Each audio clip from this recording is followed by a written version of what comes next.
Sister number 1, si Eddie. Oh my goodness, I am so smart. Sister number 2, si Bobby. True love my ass. Sister number 3, si Alex. I love my life. Woo! Sister number 4, si Gabby. To your classrooms, now. And the baby of the family, si CJ. I'm getting married! Magpapakasal? Hindi kayo nakulam o nagayon mo yung bunso natin? Techi, ano pa man ang opinion natin, kailangan yung umuwi para sa big event. Daddy! Ate Bobby! Ikaw ba sigurado dyan sa babaeng papakasalan mo? Oo naman ate. Chararat daw, sabi nitong si Alex. Anong chararat? Chararat yung Unattractive. pinaganda mo pa. Pangit. I love you, my love. I love you too, my love. Good morning, sir. The old maid. Alex. The black sheep of the family. The maid in Spain. Maid. Bobby, The New Yorker.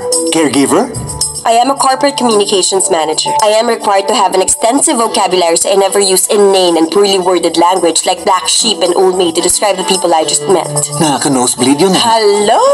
Welcome! I'm Jonette. Hello, Janet. Hindi Janet. Jonette. Tita si Princess po. Speaking of the devil, the only one who inherited my beauty, shining, shimmering, splendid Princess Antoinette. Are the sisters ready to let him go? Ano bang tingin yung gagawin ng kapatid ko sa anak niyo? Kumututan ng pera? We have to do something and stop that wedding. Wala kaming kinalaman dito, okay? Lahat naman tayo iisa lang gusto ang wag makasal si CJ kay Princess. Are the sisters trying to fix their brother's life? So may plano kayo? Kayong lahat. Ano yung plano nyo, ha? Na iparealize sa'yo na hindi ka dapat magpakasal kay Princess. Or do they need to fix their own?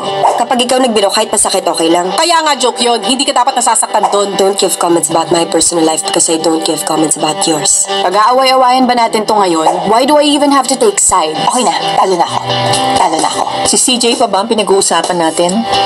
Hindi ka ba nag-isip? Hindi mo ginamit yung utak mo? Oh my God! Ate, Gets ko na, palpak nga eh. Nag-New York ka lang! Ang yabang-yabang mo na! It's about me now! Tama na. Ano? Gali na! Wait! Alex, tama ka! Palagi naman eh. Nag-aaway ba kayo? hindi ba, naglalaro ko kami ng charades ba?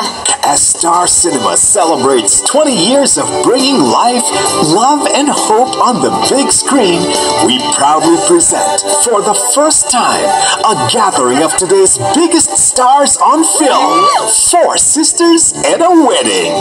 If that was your attempt of breaking us up, then you failed. Pwes, bigyan ng maraming options. Options, options, options. A film by Wilma Cruz, October 23rd in cinemas.